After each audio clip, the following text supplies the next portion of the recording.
Welcome everyone to another episode of Time for BL.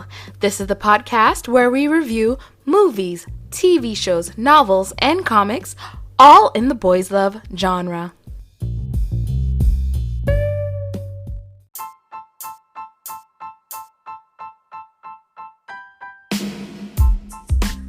In this episode, if it sounds like I have food in my mouth, it's probably because I do. I'm not even gonna lie to you. Why would you say that? God. I'm not repeating what he just said. But yeah, we're about to watch Step by Step episode 3. In the last episode, we thought that Pat was gonna pull out an Uzi and get rid of everybody. He did not. He just shouted. He could have done more, honestly. But yeah, let's get into Step by Step episode 3. I've heard a lot of good things about this episode. I've tried to avoid spoilers, but spoilers just seem to find me. Let's go. I don't know if I ever sent in an assessment like that. I don't think I would go into work. I'm surprised he went into work. Would you go into work, babe, if you sent something like that? I would just assume I'm fired already. Exactly. Okay, a week has passed since he sent in that assessment. So, he spent a week there. He hasn't been fired. It hasn't been brought up. Nothing has happened. Why isn't he counting his lucky stars and then moving on? Well, I would think that it's sitting in like a queue or something. I just think like, oh, that's assessment number 30, and he's just working his way down until he gets to mine, and then my ass is escorted out by security. But no one's names are listed in any of the assessments. Your name isn't on it. Anonymous. Yes, it's an anonymous one. Well, then it depends on how much detail is in there. Depending on the details, it's gonna be like, oh, I know who fucking submitted this shit. So the guy playing Jaab, I believe. I think they said his name is Saint. I'm going off of things people said. I've been hearing, or one particular person on TikTok was like, he looks like Bible. And I promise you, I am doing everything in my power to see it. And I see it a little, but not a lot. Like, they both have the same, like, how do I even describe it? Like, I don't even know how to describe it. So I see a little bit like in the forehead to eye area, but everything else I'm just like, he doesn't look like Bible. So, but like that forehead, yeah, that kind of look like Bible right there. Maybe I just need to look at Bible again. Okay, so I was just telling my husband about the trope in Thai BL where if you have a group of brothers, it's never just one is gay, they're all gay. So Kin Porsche, all the brothers are gay.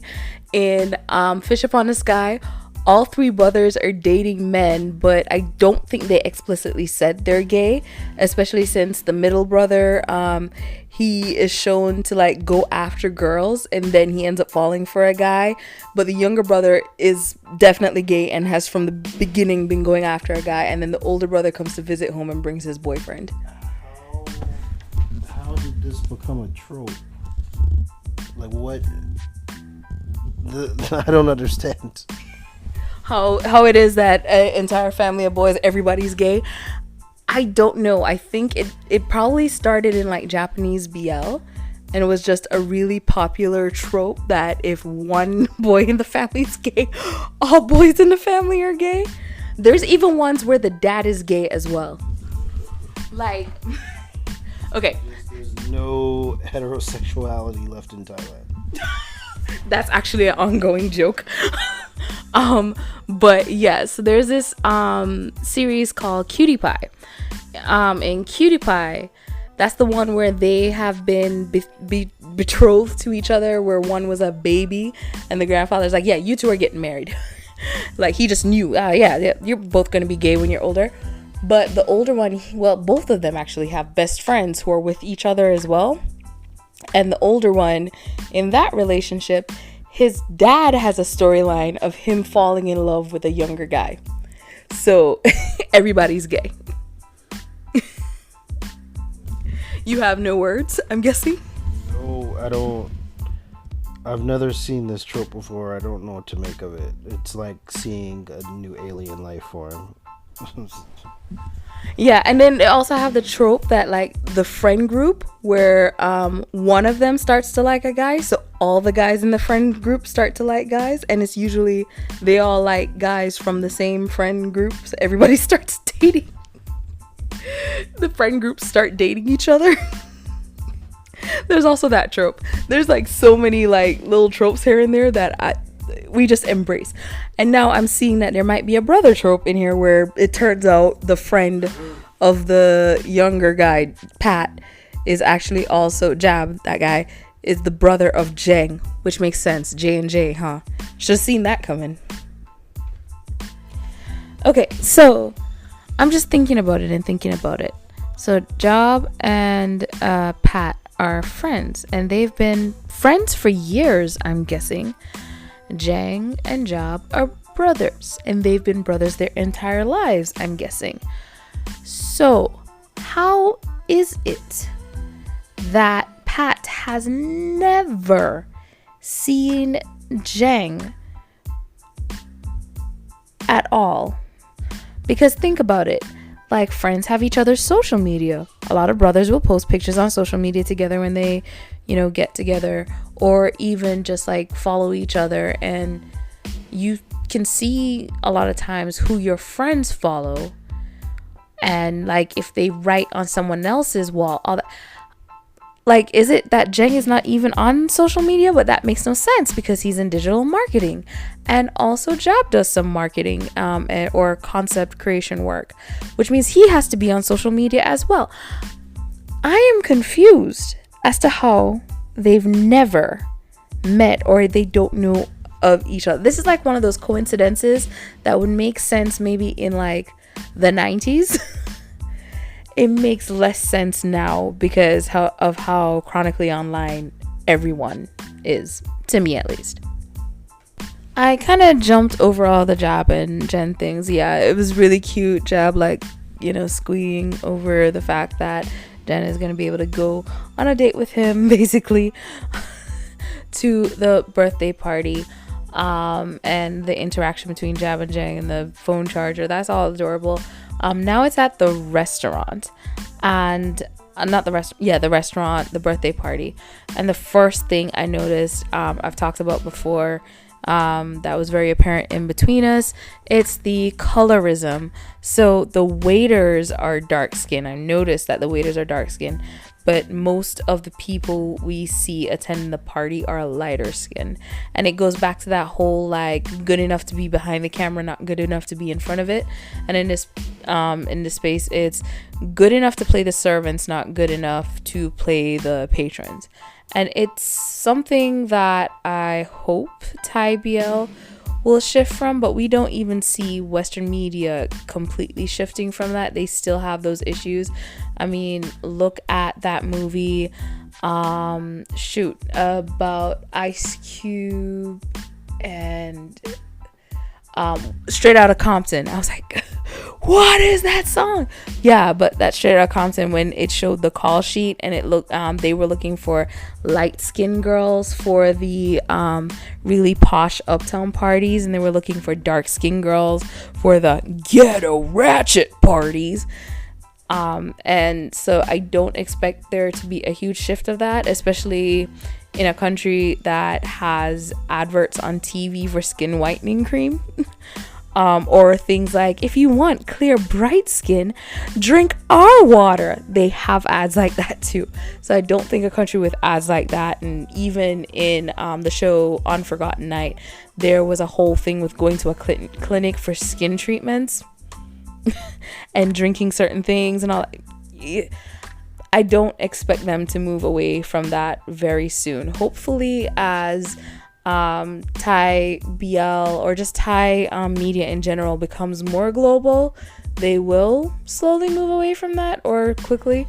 But yeah, I mean, look at the things people say about Apple. And that is one sexy man, and the way that he's spoken about at times. So I doubt anything is going to move away from that. Colorism is worldwide. I'm sorry. I am looking at him again, the actor who plays Jaab, and I'm sorry. I can't really see it. I'm trying to see it. I'm like, it is Bible. No. I'm sorry. I just can't really see it. Okay, so needless to say, when Jeng showed up in the first episode at the restaurant, I figured he was an owner of some kind. And I was like, why is he working a restaurant while working this other job? Maybe it's like a passion project thing, whatever. And then, of course, in this episode 3, it is confirmed he is one of the investors or part owners of this restaurant. And they built it there so that it could be close to both their offices and their homes. So the next thing I'm thinking is, shouldn't Jaab know that his brother has a restaurant there? I am so... Does he not know where Pat works? Doesn't Pat work for his father? I have questions. So many questions. Is it a situation where Pat and Jaab really just aren't that close? So, no. They share some level of closeness. I mean, maybe they're not on the level he is with the other two, but they're definitely close. I am so confused. Hold up. All right, so this man is the manager of a digital marketing department at his father's company and the head chef at a restaurant that he's part owner of. And he's handsome. And he buys out stock at a bakery at the end of the day to give away to people who might want it. Can they just like write a sign that says perfect and just stick it on this man already? Like, he gonna get something stuck on him, in him, where? From the beginning, I'm like, they have 2 owners on their team. There's no way these owners should be allowed to participate in questions about their restaurant. So needless to say, when Jeng answered the last question, I was like, if that makes the team win, if that makes the team win. And I was like so glad. I was like, yeah, but you're the chef, so no, thank you.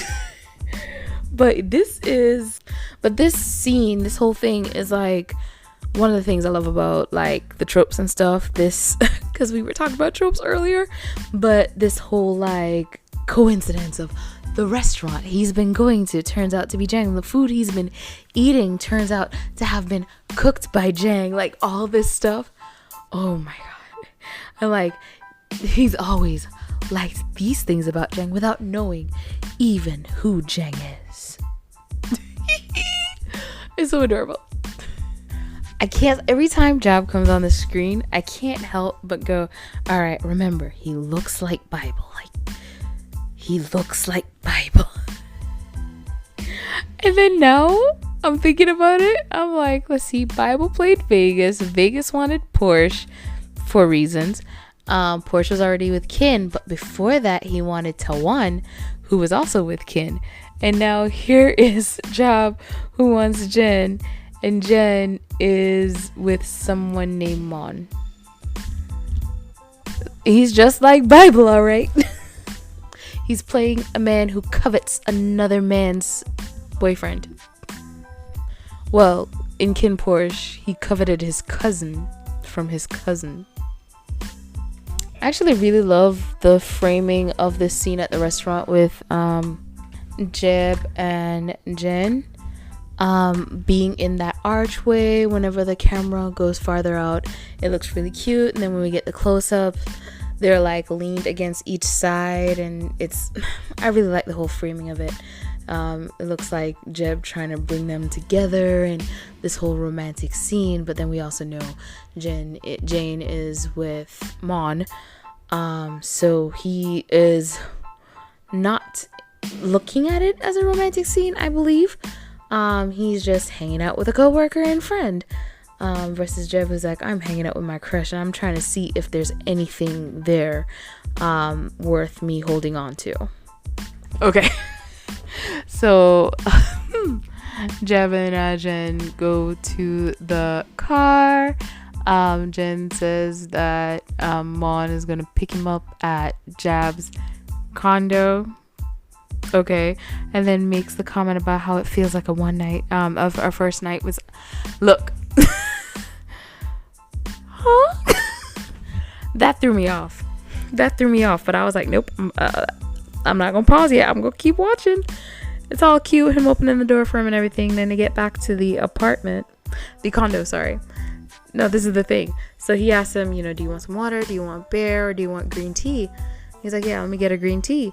In my head, I'm expecting him to come over with a hot cup of tea. I'm not expecting to see Oishi Honey Lemon. Oishi Honey Lemon. That threw me off. I was like, this is not GMM TV. And he got to mention that it's sugar free. Oh, wait. Wait. I'm just remembering it vice versa. But I think vice versa was the first one I watched where they showed the sugar free one. And of course, like every time they drink it, they're like, and it's still really nice. It still tastes good, even though it's sugar free. Which made me go, all right, it don't taste that good. If you have to keep going, wow, even though it's sugar free, it still tastes good. Or y'all use something else instead of sugar. Like, we didn't use sugar, we used corn syrup. Oh wait, all right. So first, when he's handing him the drink, make sure the label is showing. Got it. When Jen is taking the drink from Jaab, make sure the label is showing. But then the drink finally goes out of focus, and I'm like, wow, they're actually not showing him drink it. I should have known better. I've seen enough product placements that I should have known better, but I didn't. So of course he's drinking it, and the label, of course, is facing the camera. No one drinks like that. The label is facing the camera with the 0% sugar. So it's Oishi. It's not the honey lemon flavor. It's just the only one that I remember where they're always going, Oishi Honey Lemon. Oishi Honey Lemon. Oh my God. Okay, so he does say it's refreshing and it's not sweet at all. So he didn't say, wow, it's refreshing and it tastes so good. It's refreshing and it's not sweet at all. And then I love Jaab's response of, oh, just like a commercial. Yes, guys, this is just like a commercial, which, you know what? I have to give that to the writers, because the writers probably were in the room like, this is going to be out of character for a little bit with this, because it's a product placement. How do we bring it back to the story? And that's what they came up with, and good on you. What I'm waiting for is for someone to do like I can't remember the name of it. It's a web show. Justin Chon was in it. I don't remember who was in it. Who was in it? I remember the chick from that zombie thing with Drew Barrymore, where Drew Barrymore was a zombie mom, and the girl who plays the daughter in that. I know she was in like a web drama where it was about an American girl getting sucked into a K-drama, and there was a whole scene with product placements because she needed makeup, so she just goes to the makeup store to get herself done up because product placement. And I want to see more shows be self-aware like that, where someone walks into a store and they grab the product and then they do the whole thing, and then someone goes, wow, this was almost like it was a product placement. I know, right? And then they turn and kind of wink at the camera. I want to see that.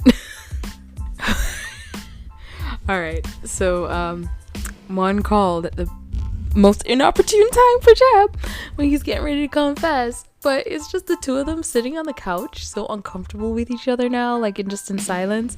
And then Mon just walks in, and they're both just like, yep, nothing to see here. Don't look suspicious. Don't look suspicious. Don't look suspicious. Don't look suspicious. Don't look suspicious. Don't look suspicious. Yeah. Like, there's no way. He had to have walked in that room like, this is awkward. What the hell's going on between you two? Everything good?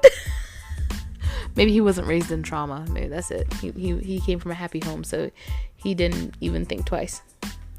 I am now officially confused because in the pic. Okay, So Pat has woken up in a strange room.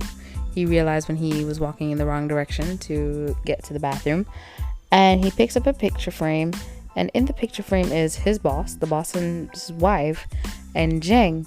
And I was expecting to see Jaab in the picture as well, but he's not in the picture, which makes me wonder, is Jaab actually brothers with Jeng, or is he a bastard son?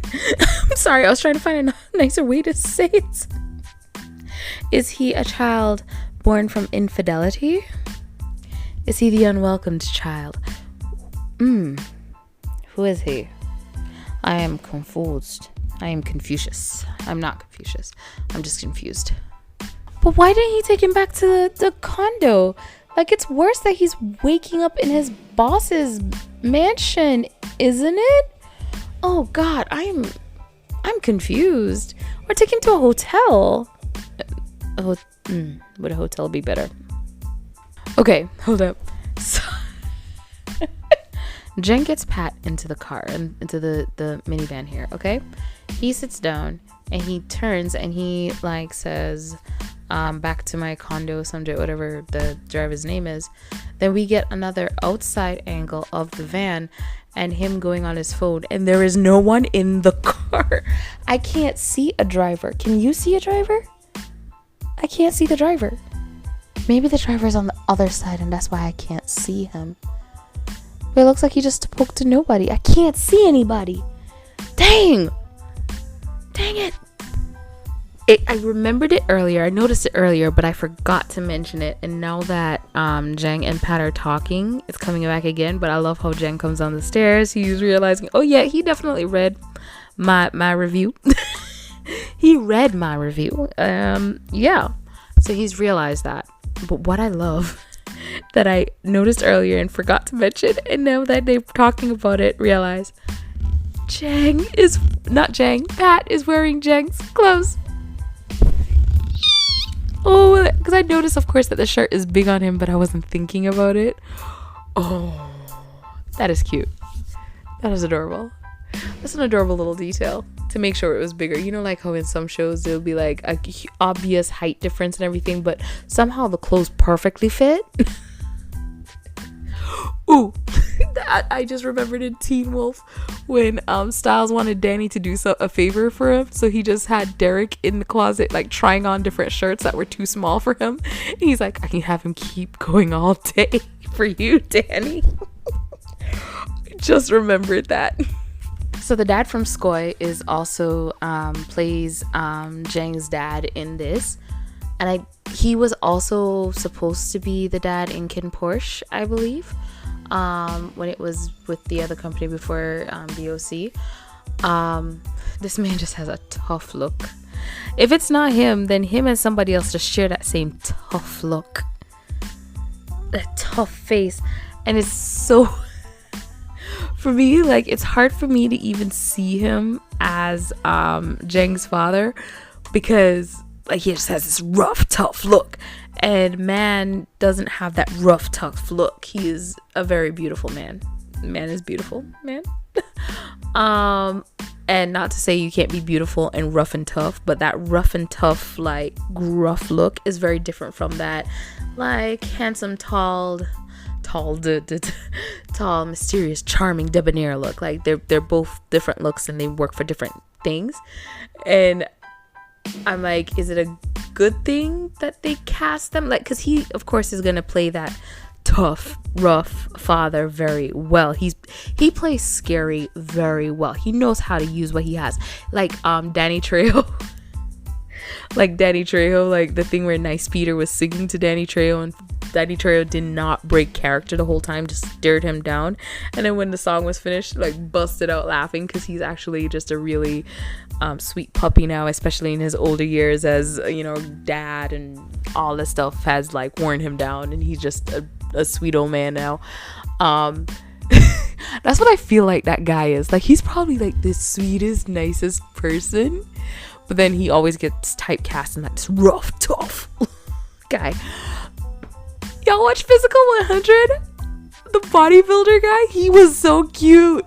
everything he did was just so adorable. And it's like this big, rough, tough guy, but so cute. That's what it reminded me of. Oishi Honey Lemon. Oishi Honey Lemon. Drink it in your car on your drive home. Oishi Honey Lemon. The way him and A are just so dramatic. She's like, just pretend to be asleep. Can you jump out of the car? They're just so dramatic.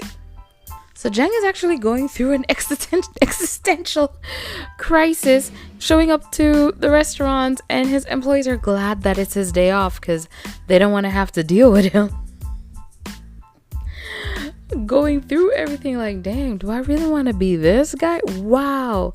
Jeng is being pulled through the worst he'll ever experience as a rich kid with a rich daddy, with all the connections to be an investor in a restaurant and all the connections to get a job at an office. I'm just saying. Nepo baby. He's a nepo baby. Nepo baby, nepo baby, nepo baby, nepo baby, nepo baby, nepo baby. Okay, I wish my husband had stayed for the last portion because he wanted to know how that was going to close out. So he just has to wait till we watch again tomorrow. But okay, a lot happened that I didn't talk about because I kind of was just like, all right, we're in the last stretch. Let me just watch everything, get everything together. So Jeng is really concerned about the things he read in the assessment and really doing some self-discovery and acknowledging that he can be a better boss, which is good. That is the best sign in a boss, somebody who can grow, and he's growing. Big boy. I also like that he acknowledges that what's his name, Prem, was wrong. Like he's gotten away with some behavior in the office. He cannot get away with that behavior anymore. Personally, I would have been like, he's gone, but he decided to give him some punishment and making him an example by firing him. But he's made him an example in a way that hopefully will deter the kind of behavior that is encouraged among those men in the office. He had Pat apologize as well.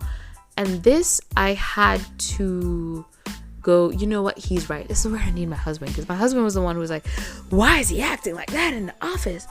And I'm like, you know what, yeah, he does need a little bit more self-control, which sucks to say, but yeah, in handling certain situations, especially in the office. So get that. Yeah, and you know, Jeng is showing growth. He's come to a compromise with Pat. He's given Prem a punishment for his behavior, and they're ready now to move forward in the workplace. So we're gonna see what happens next week now. So I'm getting ready for the preview. What's gonna happen next week? Okay, all right. So next week he's gonna be finding some products that are usually associated with women at Jeng's apartment. Does he know Jaab lives there? Because doesn't Jaab wear nail polish and stuff like that too? So I guess it could be that he's finding Jaab's things. He's on the phone and he's using ka instead of krab. In I can't remember the name of the show, but it was explained that there are men who will use ka. Actually, in Not Together With Me, in the one before Together With Me, that name I all of a sudden can't remember. Oh god, it's one of my favorite two. Bad Romance. It was explained that the reason why Cho uses ka when talking to women is because he's being flirtatious. Lazy subber, big up yourself. But yeah, Cho uses ka to flirt, and it's like, is Jeng using ka to flirt, or is he being flirted with, or is he speaking to someone younger? Because like when speaking to a younger girl who is could he be using ka for that too? There's so many ways people use speech. Or could he really be referring to him or himself?